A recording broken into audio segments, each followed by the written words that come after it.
Students को integration वगैरह में प्रॉब्लम आती है, वो लोग भी अगर ये टॉपिक करेंगे तो आगे के दोनों चैप्टर अपने इसी से रिलेटेड हैं और अपने को यहाँ पे बहुत ज्यादा इंटीग्रेशन वगैरह नहीं करना पड़ता है, टोटली डिफरेंट है।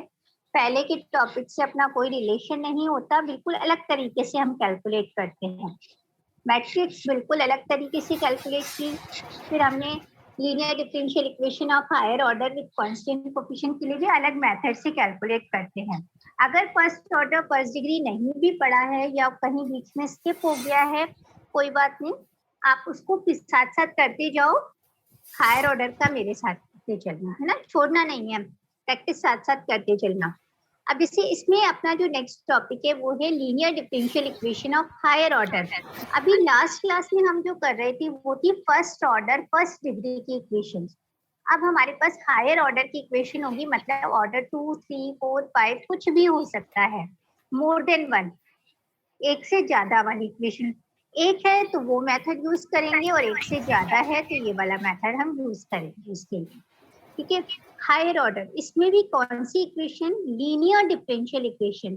लीनियर डिफरेंशियल इक्वेशन कौन सी होती है? जिनका ऑर्डर कुछ भी हो सकता है लेकिन डिग्री 1 होती है। ऐसी इक्वेशंस जिनकी डिग्री 1 होती है उनको हम क्या कहते हैं? Linear differential equation. और मैंने एक और पहचान बताई थी कि जो भी डिपेंडेंट वेरिएबल होता है, जैसे इस इक्वेशन की अगर मैं बात करूं तो यहाँ डिपेंडेंट वेरिएबल है y और इंडिपेंडेंट वेरिएबल है x। डिपेंडेंट वेरिएबल और उसके जो भी डेरिवेटिव्स हैं, मतलब y dy by dx, d2y by dx square, d3y upon dx cube, y और उसके डेरिवेटिव्स की पावर 1 होनी चाहिए और कहीं भी इनकी कोई प्रोडक्ट टर्म नहीं होनी चाहिए। तो हम देख रहे हैं y की भी पावर 1 है, dy by dx की पावर भी 1 है, d2y by dx स्क्वायर की पावर भी 1 है, d3y अपॉन dx क्यूब की पावर 1 है और कहीं भी इनका कोई प्रोडक्ट टर्म नहीं आ रही है। तो ये कैसी इक्वेशन है? Linear differential equation. वैसे घबराने वाली कोई बात नहीं है, अपने कोर्स में ही लीनियर डिफरेंशियल इक्वेशन है तो लीनियर ही आएगी और कोई आएगी नहीं हायर ऑर्डर में। अब बात की है with constant coefficient. With constant coefficient का मतलब क्या है कि y और उसके जो भी डेरिवेटिव्स हैं उनका कोएफिशिएंट क्या होगा? कांस्टेंट होगा। देखो y का कोएफिशिएंट क्या है? +6, dy by dx का कोएफिशिएंट क्या है? +3, d2y by dx स्क्वायर का कोएफिशिएंट क्या है? -4, d3y by dx square cube का कोएफिशिएंट कितना है? +1।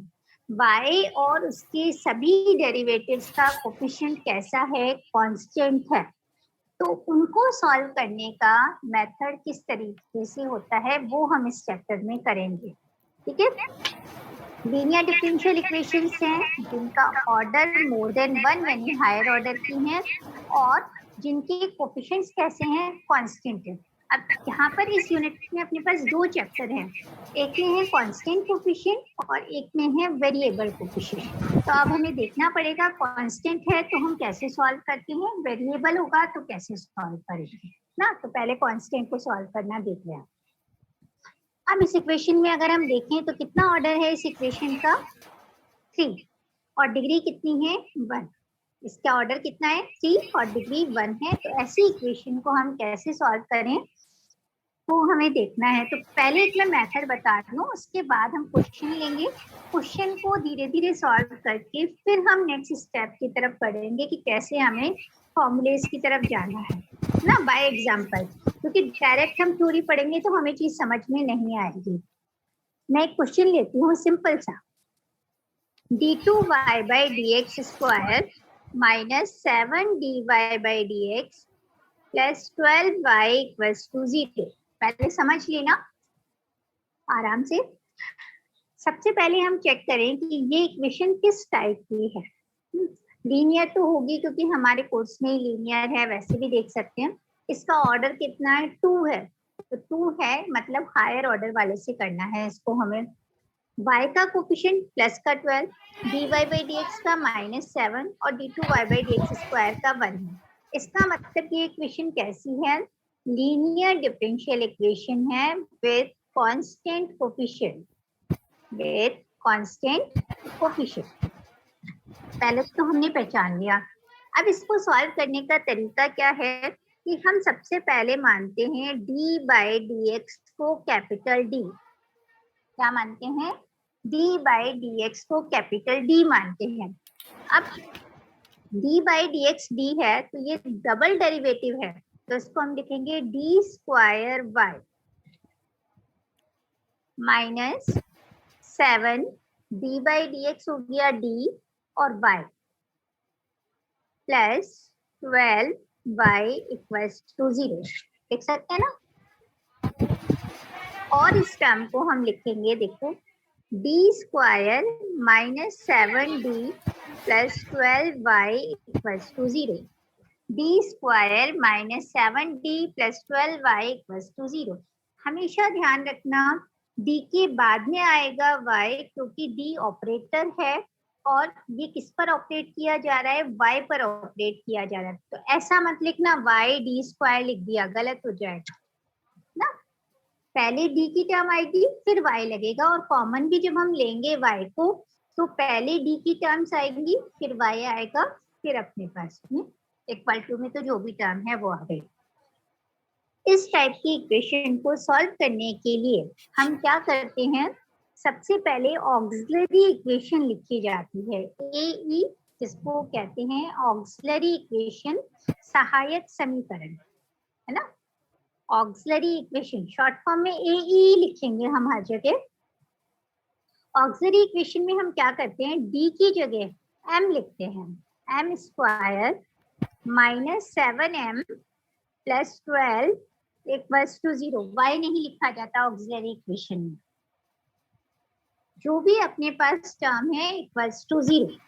अब हम क्या करेंगे, ये m के अंदर 2 डिग्री की इक्वेशन है, इसके सॉल्यूशन अगर हम कैलकुलेट करें तो m की कितनी वैल्यूज मिलेंगी, हमें 2 वैल्यूज मिलेंगी। इसके फैक्टर्स करने आई थिंक सबको आते हैं, m-4 m-3 इक्वल्स टू 0, सबको आते हैं ना फैक्टर करने? Yes ma'am. m की 2 वैल्यूज मिली 3 और 4। तो एक तो क्या ऑब्जर्वेशन होगी, जब भी हमारी इक्वेशन में ऑर्डर 2 होगा, ऑर्डर 2 होने का मतलब d स्क्वायर आएगा, और d स्क्वायर होने का मतलब ऑक्सिलरी इक्वेशन m स्क्वायर में बनेगी, और m की कितनी वैल्यू मिलेगी, 2 वैल्यू मिलेगी। अगर इक्वेशन का ऑर्डर 3 होगा तो ये d क्यूब में इक्वेशन आएगी और m की कितनी वैल्यूज मिलेंगी, 3। मतलब जितना ऑर्डर है उतनी ही हमें क्या वैल्यू मिलेंगी, m की वैल्यूज मिलेंगी ना।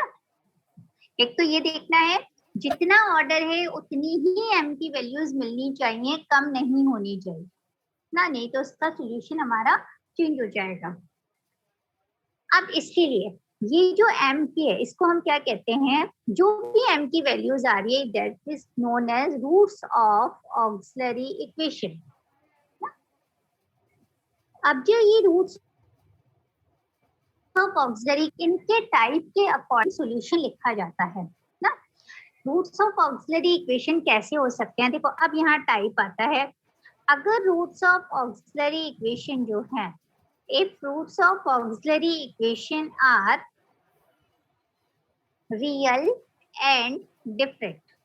अभी करेंगे हम बहुत सारे क्वेश्चंस करेंगे, अभी सिर्फ मेरा जो मेन ऑब्जेक्टिव था वो ये बताना था कि ऑक्सिलरी इक्वेशन कैसे लिखी जाती है, उसके रूट्स क्या होते हैं, और फिर मैं बता रही हूँ फॉर्मूला की। एक्सक्यूज मी मैम, हेलो हाँ, एक्सक्यूज मैम, मैम वो ऑक्सिलरी इक्वेशन से एक बार वापस बताना, m में कैसे कन्वर्ट हुई इक्वेशन?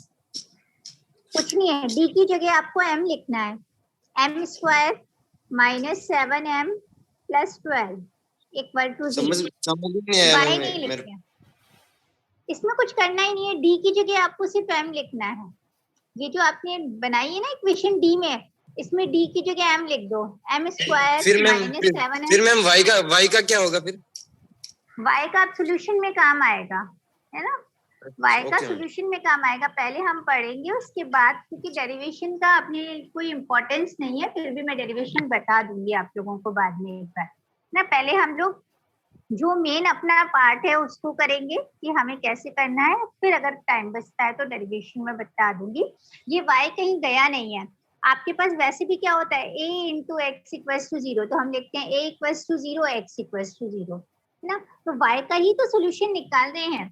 हमारे पास जो इक्वेशन है वो इन टर्म्स ऑफ y और x है, तो यहाँ इसका सोल्यूशन निकालने का मतलब क्या है कि हम y equals to some function of x calculate करना चाहते हैं जो कि इस इक्वेशन को सेटिस्फाई करेगा, है ना। तो ये y कहीं गया नहीं है, ये अभी सोल्यूशन में आएगा,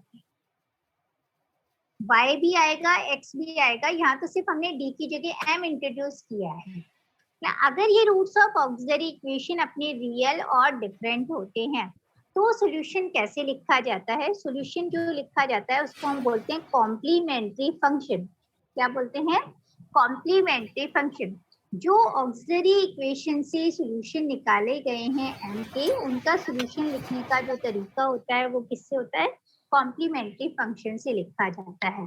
उनका सॉल्यूशन हम किससे लिखते हैं? कॉम्प्लीमेंट्री फंक्शन से। अब ये कॉम्प्लीमेंट्री फंक्शन कैसे लिखा जाता है?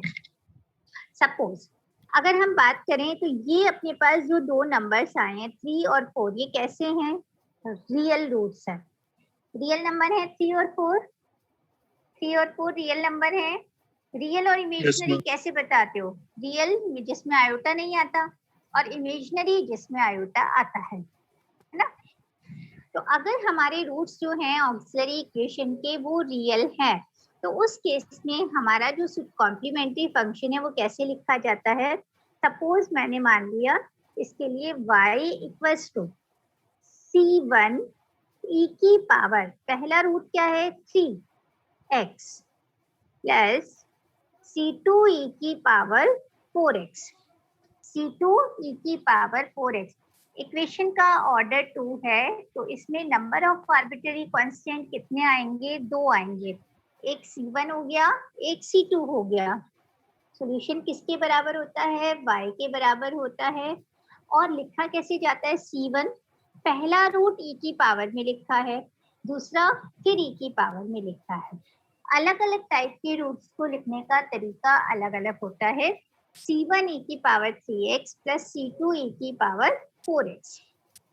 अब जैसे सपोज मैंने मान लिया मेरे पास रूट्स हैं m equals to m1 m2 m3 m4, 4 roots हैं।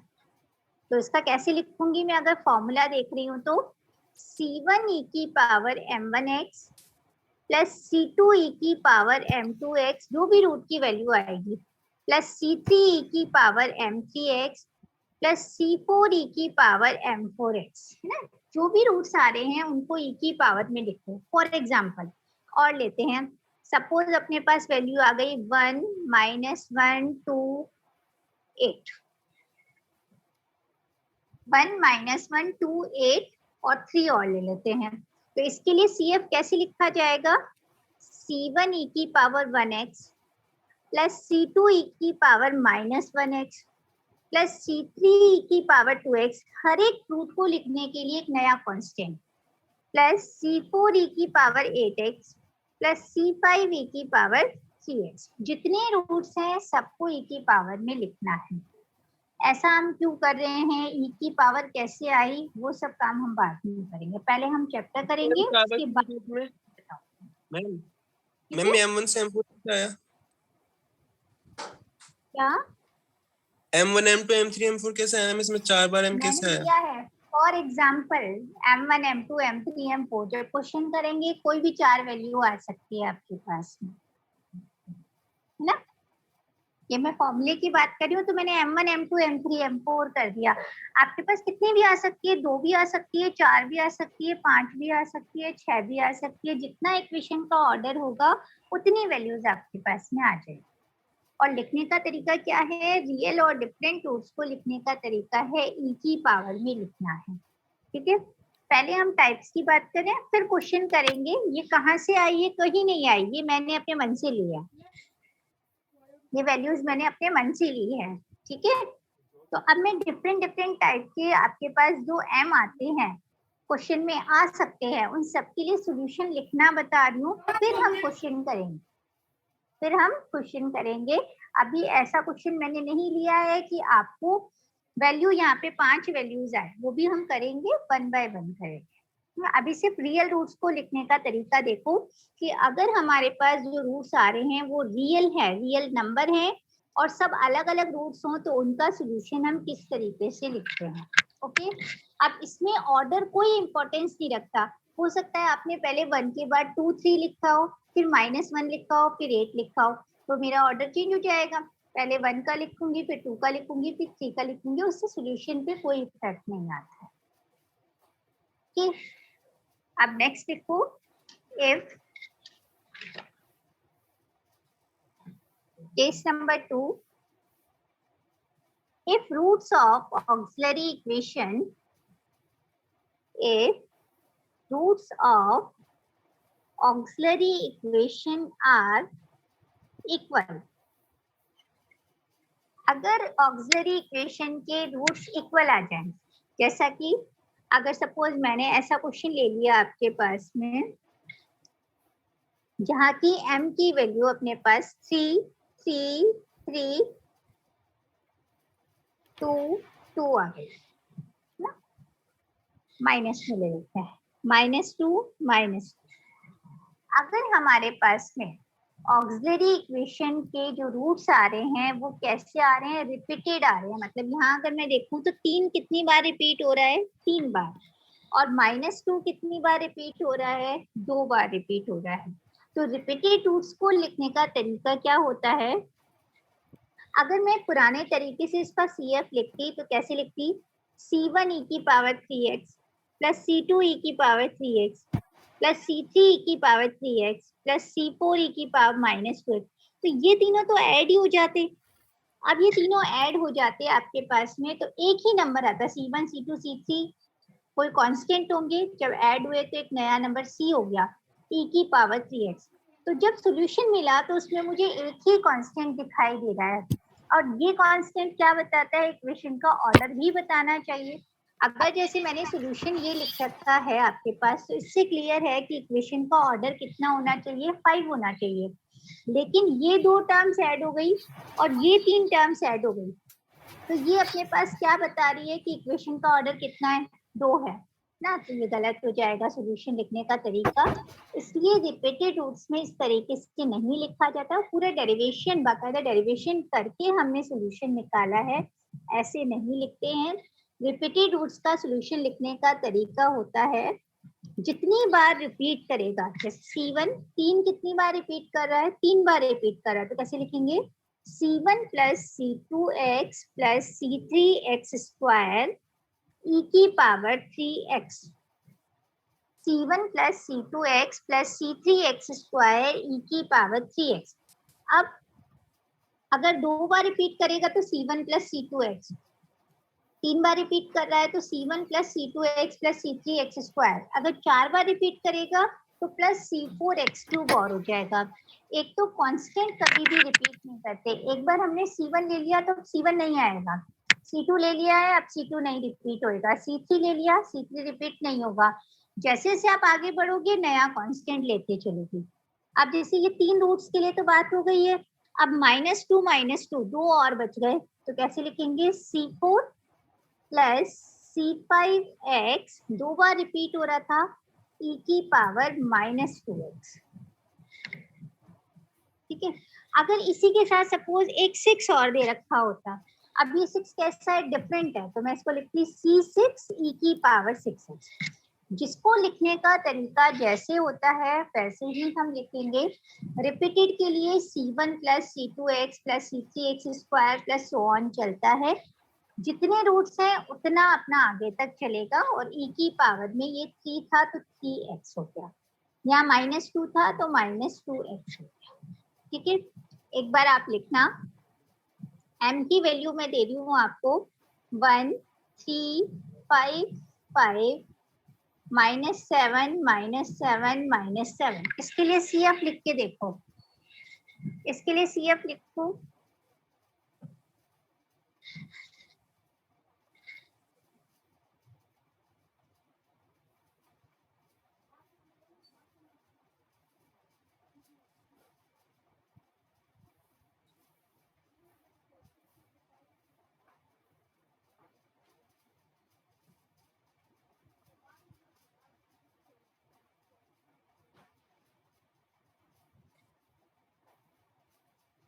लिखा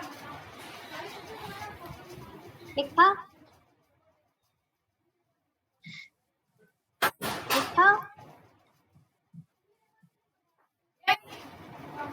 Yes, ma'am. सबसे Yes, पहले ma'am. क्या चेक करेंगे, डिफरेंट कौन से हैं। तो देखो ये डिफरेंट है, ये डिफरेंट है, इक्वल वाले ये दो हैं और ये तीन हैं, तो ये एक साथ लिखे जाएंगे। कौन बताएगा इसका?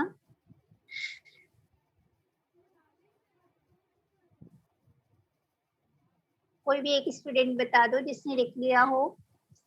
Ma'am, C1 e power 1x plus C2 e Very power good. 3x. ठीक है, डिफरेंट का पहले लिख दिया। अब रिपीटेड का देखो, C3 plus C4x C3 bracket में और plus C4x e power 5x e की power 5x plus C5 plus C6x plus C7x square e power minus 7x.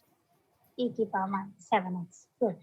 तो कितनी भी बार रिपीट हो जाए, वैसे इतने लंबे क्वेश्चन हमें मिलेंगे नहीं, मैक्सिमम हमें 4 पावर तक ही मिलते हैं ना, लेकिन हमें लिखना आना चाहिए कि क्या है अपने पास और कैसे लिखना है, वो हमें आना चाहिए। तो ये तो बात हुई कि रियल हो और डिफरेंट रूट्स हो तो कैसे लिखा जाएगा, रियल हो और रिपीटेड हो तो कैसे लिखा जाएगा।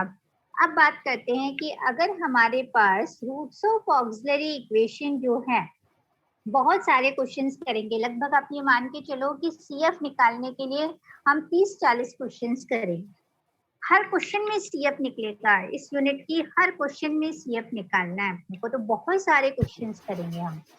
If roots of auxiliary equation are imaginary, imaginary का मतलब कॉम्प्लेक्स नंबर जो होते हैं, कॉम्प्लेक्स नंबर होते हैं, तो कॉम्प्लेक्स नंबर किस टाइप के होते हैं? देखो जब भी हमें कॉम्प्लेक्स नंबर्स मिलेंगे वो किस तरीके के होंगे, alpha plus minus iota beta. कैसे होते हैं? 2 plus minus 3 iota, 5 plus minus 6 iota, 7 plus minus 9 iota, इस तरीके के नंबर्स होते हैं ना। हमेशा एक तो ये पेयर की फॉर्म में मिलेंगे, मतलब अगर प्लस में मिल रहा है तो माइनस में भी मिलेगा ना, क्योंकि आयोटा आता ही कब है, जब रूट निकलता है। अभी मैं क्वेश्चन करके बताऊंगी, पहले हम सिर्फ समझ रहे हैं कि कैसे हमें लिखना है। अगर roots of auxiliary equation imaginary होते हैं तो हमें कैसे लिखना है। अब यहाँ देखो, ये अल्फा क्या है, रियल पार्ट है, और बीटा क्या है, इमेजिनरी पार्ट है। तो सॉल्यूशन लिखने का तरीका क्या होता है, सीएफ जो लिखते हैं ई की पावर में लिखा जाता है real part, alpha x. Alpha real part था, अल्फा लिख दिया, जो भी अपना इंडिपेंडेंट वेरिएबल है वो साथ में चलता है। C1 cos beta x plus C2 sin beta x, मतलब जो इमेजिनरी पार्ट होगा वो किसके साथ लिखा जाएगा, कॉस और साइन के साथ। और यहाँ देखो ये प्लस माइनस का मतलब है दो रूट्स हैं, यहाँ पर दो रूट्स हैं तो कांस्टेंट कितने आएंगे, 2 आएंगे। रियल पार्ट ई की पावर में लिखा जाएगा और इमेजिनरी पार्ट कॉस और साइन का एंगल बनेगा, ठीक है। कॉस और साइन के साथ लिखा जाएगा, जैसे मैंने लिखा है 2 प्लस माइनस 3 आयोटा, तो इसके लिए सीएफ कैसे लिखेंगे, ई की पावर 2x, ये रियल पार्ट हो गया, C1 cos 3x plus C2 sin 3x। Clear? अब देखो सपोज मैंने कहा m की वैल्यू है मेरे पास, कोई नया नंबर ले लेते हैं, -3 प्लस -4 आयोटा, और एक बार नहीं है 2 बार है, एक बार नहीं है 2 बार है। तो अब इसका मतलब क्या है, इमेजिनरी भी है और रिपीटेड भी है। इमेजिनरी का कॉन्सेप्ट भी लगेगा इसमें और रिपीटेड का भी लगेगा, इमेजिनरी का भी लगेगा और रिपीटेड का भी लगेगा। तो देखो कैसे लगाना है अपने को, इसके लिए e की पावर में रियल पार्ट -3x, ठीक है। अब हम वैसे तो क्या लिखते हैं, C1 cos 4x ना, लेकिन रिपीटेड है इसलिए रिपीटेड में कैसे लिखा जाता है, जब 2 बार रिपीट होता है तो C1 प्लस C2x आता है, cos 4x plus C3 plus C4x sin 4x, C3 plus C4x sin 4x। तो रिपीटेड का भी कॉन्सेप्ट आ गया। ये दिखा रहा है कि इक्वेशन में 4 रूट्स मिले हैं, इसका मतलब ऑर्डर 4 की इक्वेशन होगी। रूट्स कैसे निकलेंगे वो हम क्वेश्चन में करेंगे। अब सपोज मैं तुम्हें एक रूट दे रही हूँ -1 प्लस -6 आयोटा, -1 प्लस -6 आयोटा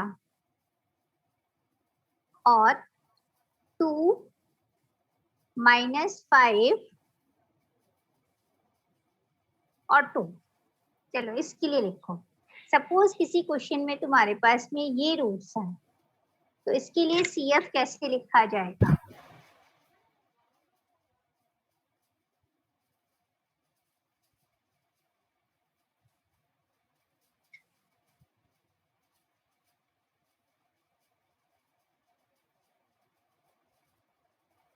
कौन बताएगा? खुशी? Yes ma'am. चलो बताओ कैसे लिखना चाहिए बेटा CF? मैम e की पावर -1x, e की पावर -1x को e की पावर -x भी लिख सकते हैं हम। हाँ बोलो। C1 plus C2x C1 plus C2x cos 6x cos 6x plus plus C3 plus C4x ठीक है sin 6x sin 6x, very good. plus C5 e to the power 2x 5 e की पावर 2x, ये तो गलत हो रहा है तुम्हारा। देखो 2 दो बार रिपीट हो रहा है। yes ma'am C5 plus C6x 6x e की power 2x plus C7 e की पावर पावर -5x है। तो इस तरीके से लिखना। और एक लास्ट एक और टाइप अपने पास बचा हुआ है, वो और देख लेते हैं, क्योंकि आज की क्लास 5 मिनट के बाद ऑफ हो जाएगी। फिर हम कल क्वेश्चंस लेंगे और उन क्वेश्चंस में ये अप्लाई करेंगे, क्योंकि एक बार अगर हमें टाइप पता होगा तो हम खुद भी लिखने की कोशिश करेंगे और कहाँ गलती हो रही है वो भी पता चल जाएगी हमारे पास। देखो case number 4, if roots of auxiliary equation are surds। Surds पता है आपको क्या होते हैं? जैसे m की वैल्यू है 2 + -√3, 2 ± √3। ये एग्जांपल लें तो अल्फा + √β हो गया। एक तरीके से आयोटा नहीं आता इसमें, आएंगे पेयर्स में लेकिन आयोटा नहीं आता। मतलब रियल नंबर में ऐसे नंबर जिनका कंप्लीट रूट नहीं निकलता है, वो अगर नंबर्स हमारे पास आते हैं तो उनको हम बोलते हैं सर्ड्स। ठीक है। और इसके लिए लिखने का तरीका क्या होता है? CF लिखते हैं e की पावर, वही अपना जो कंप्लीट पार्ट है अल्फा वाला, e की पावर अल्फा x। बस डिफरेंस क्या आता है यहाँ पर? हाइपरबोलिक आता है √βx plus C2 sine hyperbolic √βx।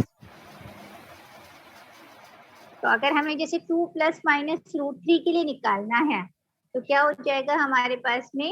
e की power 2x C1 cos hyperbolic √3x plus C2 sin hyperbolic √3x।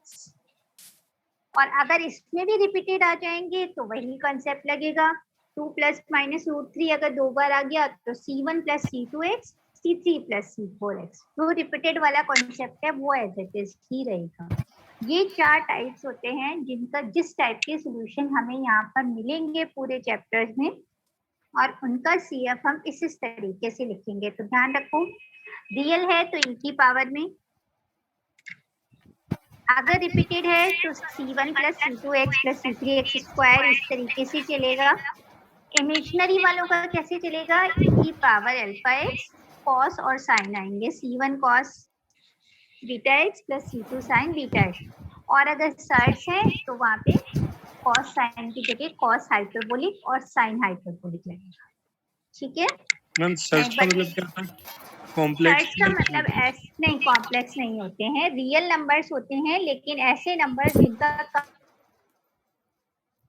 जैसे रूट ऑफ 5 है, रूट ऑफ 7 है, रूट ऑफ 11 है, रूट ऑफ 13 है, तो जिनके रूट्स हम कंप्लीटली नहीं निकाल पाते और पेयर की फॉर्म में मिलते हैं उनको हम क्या कहते हैं? सर्ट्स बोलते हैं।